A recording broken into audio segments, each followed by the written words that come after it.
अरे का ये देवर बबुआ? का हो भौजी? अच्छा ये बताव, पूछा। तू दिन भर घूमबो करबा? नहीं, हम घूमत थोड़ी बानी। तोहरा के कोनो काम धंधा नहीं के का? काहे नहीं खे? सुनो हमार बात। सुनावा। बन के आवारा घूमत बाड़ा गौआ, तू दिन भर खेले लूडो छक्का, ये देवरू दिन भर खेले लूडो।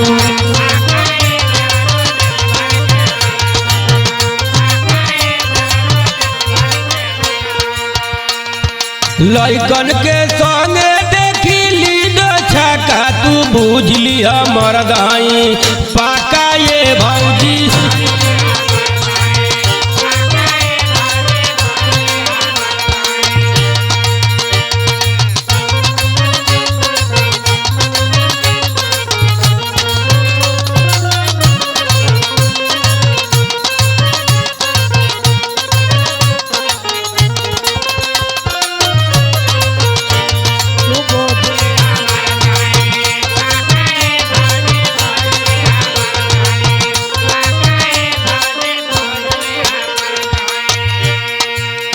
अच्छा ये बताव, बोला।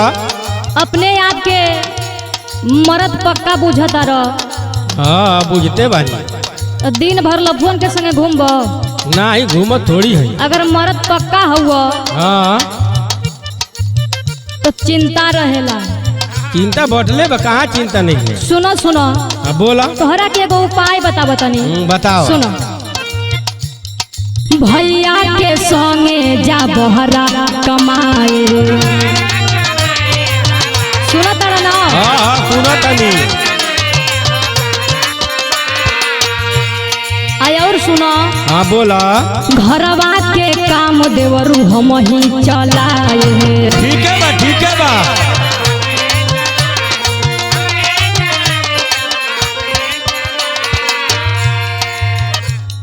अच्छा ये बताबो, बोला। दिमाग में बात घुसता कि ना? घुसता। सही कहतानी कि ना? हाँ, सही बात बा। कान खोल के सुनो। बोला। भैया के संगे जा बहरा कमाए, घरवा के काम देवरू हम ही चलाए। और सुनो। हाँ, बोला। कमा के घर बनावल जाई पाका, तू दिन भर खेले लूडो छक्का, ए देवरू दिन भर खेले लूडो।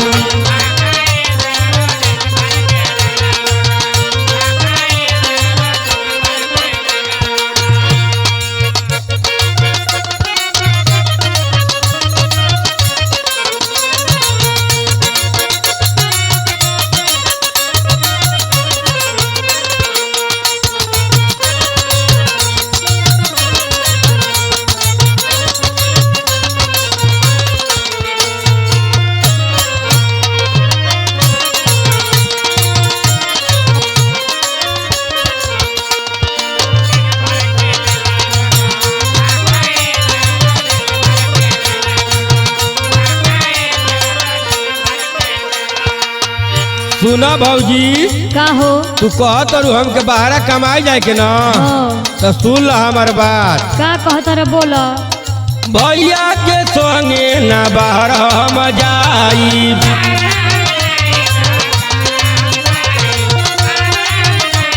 ऊ कहे के?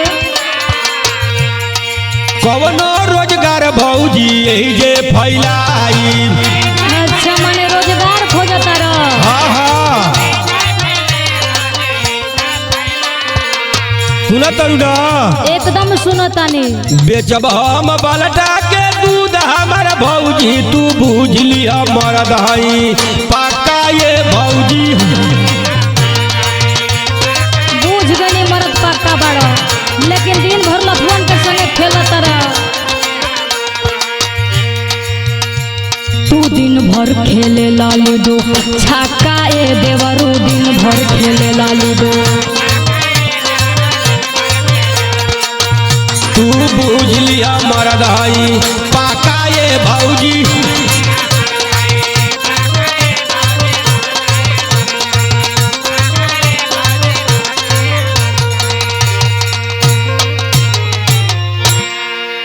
हो तो मान गनी कि एकदम ढीठे बाड़ो।